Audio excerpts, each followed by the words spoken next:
If you need to export info from SurveyMonkey into Excel, this video will walk you through the process step by step.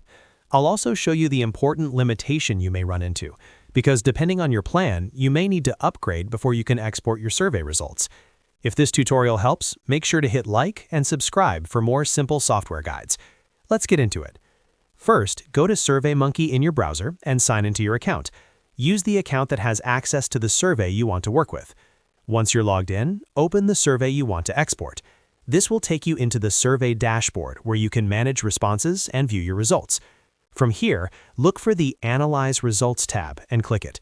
This is where SurveyMonkey stores the response data and reporting tools for your survey. After you're inside the Analyze Results section, go to the top right corner of the page and click Export. This is the option that lets you download your survey data for use in Excel or other spreadsheet tools. When the Export menu appears, click New Export. SurveyMonkey will then start preparing the file for download. At this point, you may see a message telling you that you need to upgrade your plan to export. This is important because if your current plan does not include export access, you won't be able to complete the download until you upgrade. If that happens, review the plan options and choose the one that supports exporting your results. Once the export is available, you can download the file and open it in Excel to view, sort, and analyze your survey responses.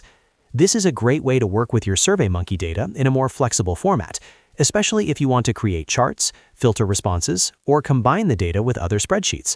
So to recap, go to SurveyMonkey, sign in, open your survey, click Analyze Results, click Export, choose New Export, and if needed, upgrade your plan to unlock exporting.